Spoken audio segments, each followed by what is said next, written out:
For nearly 40 years, Final Fantasy has defined what a JRPG can be. Innovative gameplay, unforgettable music, and stories that have stuck with us long after the credits rolled. Whether you're a longtime fan or getting started, this list celebrates what makes each game special, while also giving an honest take on where they shine and where they stumble.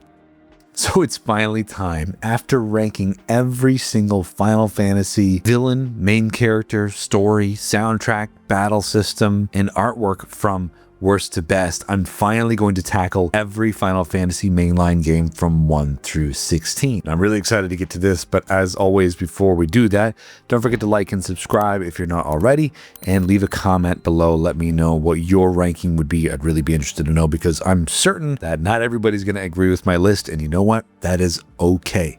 So without any further ado, let's get to the list.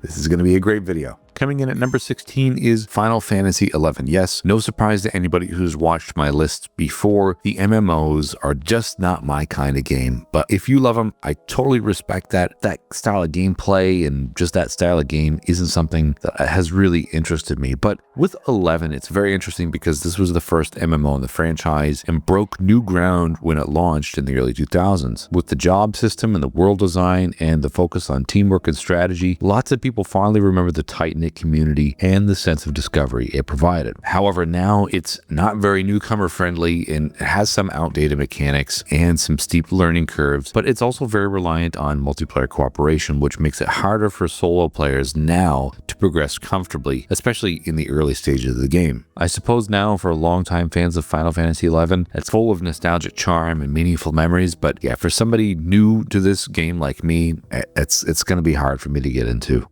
Number 15 is Final Fantasy XIV. Again, not a surprise for those of you who have watched my videos, and this isn't a knock on the game itself. It's purely ranking lower because MMOs are just not my thing. However, I will say, if I was going to try to play this game, I would also feel a little bit overwhelmed with the sheer number of expansions and the insane time commitment to play something like this, to fully appreciate this game. I actually did play Final Fantasy XIV when it first launched back in 2013. It was pretty cool, but obviously it's been totally overhauled since. Now, this is by all accounts one of the best MMOs of all time. It has so many great newcomer-friendly and approachable features, and also it's got a great community as well. So if you are interested in MMOs and you like Final Fantasy, this is going to be one for you to get into. But also, Final Fantasy XIV has an incredibly rich soundtrack. There's so many diverse pieces within the soundtrack, from emotional orchestral themes to, heavy rock themes, and even some nostalgic callbacks. So even if this game isn't for you, the music alone is worth experiencing. But yeah,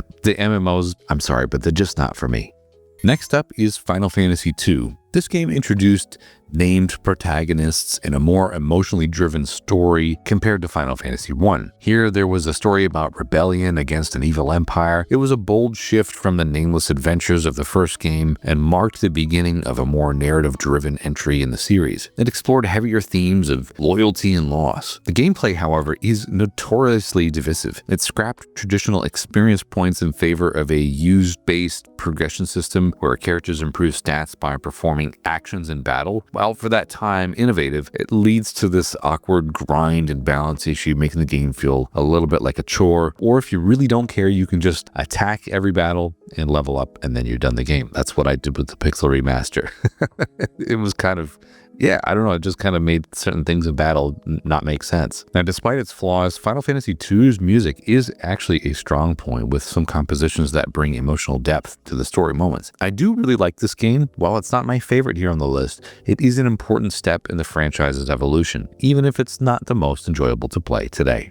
Final Fantasy I coming in at number 13. This is the game that started it all. Final Fantasy I set the foundation for one of the most iconic series in gaming just in general. Here we play as the four warriors of light on a quest to restore balance, and while the plot is minimal, the structure and the setting were very innovative for the time. As we know, gameplay is classic turn-based with an emphasis on dungeon crawling and resource management. The original version was punishing, but remakes like the Pixel Remaster have made the experience far more accessible. And of course, the class system lets you choose your party's roles, encouraging different strategies on repeat playthroughs. There's a lot of replay value here because you can always always choose different parties and get a different experience. And the music here is simple but iconic. Tracks like the original Final Fantasy Prelude and the main battle theme are series staples. Though rough around the edges, Final Fantasy I holds a nostalgic charm and huge historical significance that we still continue to appreciate today.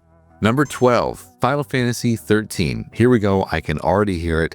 The Final Fantasy XIII fans rolling their eyes at me, but I'm sorry. It's just one of those games that never really landed with me. I do really want to take another look at it and the Final Fantasy XIII trilogy, but I don't know. It just never hooked me back when it first came out. But Final Fantasy XIII overall is sleek and cinematic, with some stunning visuals for the time and a fast-paced battle system that emphasizes timing and role switching through the paradigm shift mechanic. Combat becomes increasingly satisfying if you can get into it, rewarding quick thinking and synergy between roles. Its story, however, is notoriously confusing early on, with heavy lore explorations left to like an in-game data log. While Lightning is a strong protagonist and the world of Cocoon is beautifully designed, the game's overall linear structure and some of the gameplay systems kind of felt a little bit frustrating to me, and it takes a long time to get going, and not everybody has the patience to wait it out. The soundtrack, on the other hand, is really great. Compositions here range from emotional piano melodies to high-energy battle themes, giving you a unique and elegant experience while you play this game. Obviously a polarizing entry, but it still has plenty of fans who admire its ambition.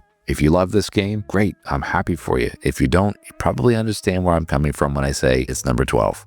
Number 11, Final Fantasy III. Final Fantasy III brought the now famous job system into the spotlight, letting you freely switch classes and customize the party for each challenge. This system added a new layer of strategy and made the game highly replayable, even more so than Final Fantasy I. And of course, the DS and Pixel Remaster versions helped modernize it for today's players. The story is as straightforward as it gets and lacks deep character development. But you know what? It is what it is. Your party's the 4 heroes of light.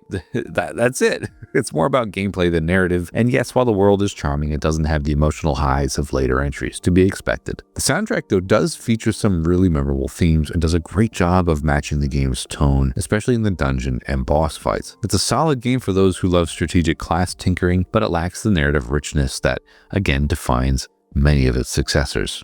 Number 10, Final Fantasy XII. I gotta say, this game is actually growing on me over time. If I was to make this list, say maybe 5 years ago or so, this game would have been a little bit lower, but Final Fantasy XII is really growing on me over time and shook things up with its real-time combat system, with its political and mature storyline. Set in the world of Ivalice, it focuses on war, empires, and rebellion, offering a story that's more grounded than magical. The environments are huge and interconnected, giving you a grand sense of scale and immersion that I think at that point in the series was a really great evolution. The Gambit system, which is also something I really love, allows you to program your party's behavior in battle, leading to either satisfying automation or a lack of hands-on engagement, depending on your preferences. Exploration is also a big part of the game, and there's lots of optional content for players who enjoy side quests or monster hunts. Musically, it does take a different approach from other games in the series with a more orchestral cinematic score, and while it may not have as many of the instantly hummable tunes, the soundtrack fits the grandeur of the world beautifully. 12 is a unique and ambitious entry that's well worth it if you're into trying something different or even kind of MMO adjacent for gameplay. Number 9, Final Fantasy XV. 15 offers a fresh take on the series, focusing on brotherhood and road trip vibes in a modern fantasy setting. The relationship between Noctis and his friends, it's emotional at the core, giving you a strong sense of camaraderie throughout. The journey across the world feels like an adventure with beautiful landscapes and a mix of small towns, ruins, and outposts and other things as you go. The real-time combat here is flashy and kinetic, allowing for quick dodges, warp strikes, and combo attacks. However, especially if you play this game at launch, some of the storytelling felt disjointed because cut content and some of the important narrative pieces were missing, but were later released as DLC or in companion media. While the open world is immersive, some of the pacing stumbles in the later chapters. However, Yoko Shimomura's soundtrack is standout, blending some emotional piano pieces with some epic orchestral tracks.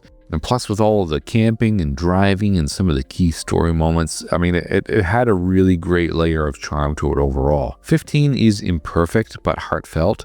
It is an emotional journey that leaves a lasting impression despite its rough edges.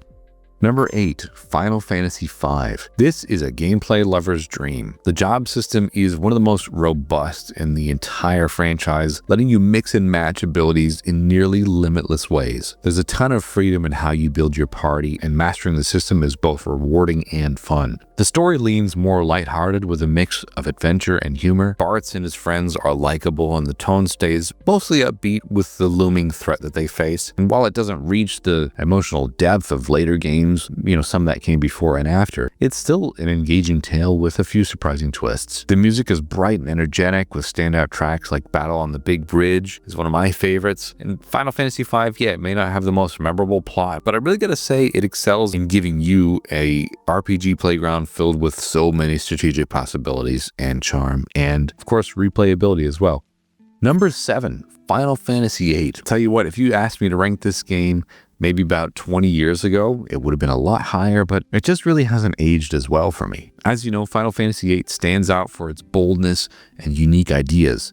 The story centers around a group of mercenary students, with Squall as the moody and reserved protagonist. There's themes of love and memory and personal growth, making the game feel a little bit more introspective at that point in the series. And the junction system, whether you love it or hate it, ties magic directly to the character stats, allowing a lot of customization, but often confusing players. And if you're like me, chances are you probably played this game wrong when you were playing this back in the late 90s. Drawing magic from enemies can feel tedious, but mastering the system opens up powerful combinations. The game also features unique elements like Triple Triad, a card game that has since become a fan favorite. And I gotta say, the music here is stellar. Eyes on Me was the first vocal theme in a Final Fantasy game, and it had a lot of emotional weight to it, as romance was kind of at the heart of the story. Final Fantasy VIII is a polarizing game, but with its ambition, emotion, and style, makes it really unforgettable for those who connect with it. I do really have a soft spot for 8. Now hang on, before we get any further, did you guys know that almost 90% of the people that watch my channel on the regular are not subscribed? So if you'd like to hang out for more ranking videos or more of my weekly videos, don't forget to hit that subscribe button. It's free and supports the channel immensely. Anyway, let's get to the next game, another one of my favorites. Final Fantasy XVI coming in at number 6. Now, Final Fantasy XVI takes the series in a bold new direction, whether you love it or hate it, developing real-time action combat and a darker, more mature narrative. Clive is a deeply relatable protagonist who even came in at number 2 on my Final Fantasy Hero video for ranking, and man, I love Clive. He's amazing, and the voice acting as well helped really elevate this game for me. And with Clive, you follow years and years and years worth of personal tragedies. He's always got something happening to him. The story touches on themes like revenge, freedom, and legacy in a world torn apart by warring factions and godlike icons. The combat is fluid and flashy, drawing inspiration from action games like Devil May Cry, for example, and the icon battles are massive and cinematic, each one feeling like a boss fight straight out of an epic movie. While the RPG elements are more streamlined, if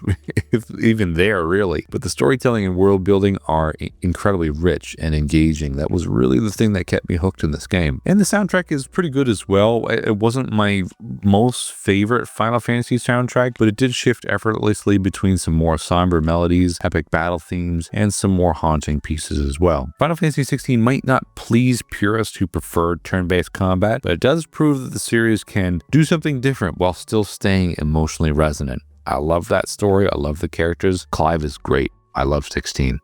Number 5, Final Fantasy IV. Final Fantasy IV is really where the series found its emotional voice. Cecil or Cecil, I don't care what you say at this point, come at me in the comments, but I'm going to say Cecil, and that's just how it's going to be. His journey from a Dark Knight to Paladin is one of the most iconic character arcs in RPGs, point blank. The story does move at a brisk pace, does have a lot of twists, there's sacrifice, and there's also a memorable cast of allies and enemies. The gameplay here introduced the active time battle system, which adds a sense of urgency to combat. Each character has a unique class and role, making party dynamics easy to understand and very satisfying to manage. While it is more linear than some later titles, it aims to focus on a more compelling experience overall. And the music, I gotta say, it's one of Uematsu's best, with some sweeping themes and emotional melodies that enhance every moment of the gameplay. From its dramatic opening to its epic finale, Final Fantasy IV is a timeless tale of redemption and heroism. Number 4, Final Fantasy IX. Final Fantasy IX is a heartfelt love letter to the early days of the series. It returns to a more traditional fantasy setting and is full of charm and wit and emotional depth. And the characters, especially Zidane or Zidane, I don't care how you say it. Again, come at me in the comments. I don't care anymore. I also love Vivi and Steiner. They honestly are wonderfully written and easy to root for. The combat system here is also classic turn-based, with each character having a distinct class and ability set. Equipment determines what kind of skills you learn, adding strategy to how you gear up your party. It's approachable and rewarding, and also has a steady difficulty curve, making it kind of, user-friendly and easy to play. Musically, it's honestly one of the high points in the series for me. It's got joyful town themes, great overworld tracks, and touching character motifs. Final Fantasy IX is often considered a comfort game, one that celebrates what makes Final Fantasy special, while still carving out its own unique identity.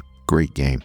Number 3. Final Fantasy VI. Final Fantasy VI is a masterpiece of storytelling and design. It boasts one of the largest casts in the series, and nearly every character has a unique ability and meaningful arc. The story starts with rebellion against an empire and grows into something far more personal and world-shaking. Gameplay here blends traditional turn-based combat with some unique character-specific mechanics, like Sabin's fighting game style inputs, like Street Fighter, for example, or Setzer's slot machine attacks. And of course, as you know, the game's structure opens up dramatically in the second half, allowing for a non-linear exploration and discovery. And the music is absolutely standout and legendary, with tracks like Terra's theme and Dancing Mad, and the iconic opera scene really cements its legacy in JRPGs just in general. It's a fantastic soundtrack. Overall, 6 is rich, emotionally resonant, and it's a really great adventure that still holds up as one of the best JRPGs or video games ever made. Ever. Number 2. Final Fantasy X. Final Fantasy X introduced fully voiced characters, which I loved and really resonated with me back in the early 2000s, and a more cinematic storytelling style. The journey of Titus, again, I don't care how I say it, I don't care how you say it, come at me in the comments, I'm gonna say Titus, it is what it is. But his journey, as well as Yuna's journey throughout the world of Spira, explores themes of faith and legacy and sacrifice, all wrapped up in a hauntingly beautiful narrative. It's one of the most emotionally impactful stories in the franchise as well, and ranked as my number 1 story in Final Fantasies on my story ranking video. I also really love the sphere grid system, allowing for some deep but gradual character growth, and the turn-based battle system is polished and strategic. Also ranked number 1 on my Final Fantasy battle systems. I love the conditional turn-based system of Final Fantasy X. Each character has a clear role, and swapping them in and out mid-battle keeps things fresh. Side quests and getting Aeons and other mini-games like Blitzball add a lot of variety to the game too. And I love the soundtrack of this game. To Xanarkand is one of the most iconic pieces in Final Fantasy, and the rest of the score beautifully underscores the game's emotional moments. Final Fantasy X is a fan favorite for good reason. It's a classic blend of innovation and heart. And last but not least, coming in at number 1, Final Fantasy VII. This game is so impactful and important to me, I couldn't not rank it number 1. But Final Fantasy VII changed the landscape of JRPGs forever. Honestly, the story of Cloud and Sephiroth and the fate of the planet combined cinematic storytelling with complex characters and a richly built world. Midgar alone feels alive and detailed, setting the tone for an adventure that only grows grander as it unfolds. The materia system offers deep customization, letting you mold your party in countless ways, and the game balances exploration, combat, and story in a way that few titles have since matched. Even today, its pacing and structure feel remarkably polished. And the soundtrack, one of my favorites of all time, with songs like Erek's theme, One Winged Angel, and honestly everything else. I love this entire soundtrack. There's not really one that I could pick out as my favorite. Has remained beloved decades later. And with the ongoing remake trilogy further expanding the story and the world, Final Fantasy VII continues to stand tall as the definitive Final Fantasy experience. Well,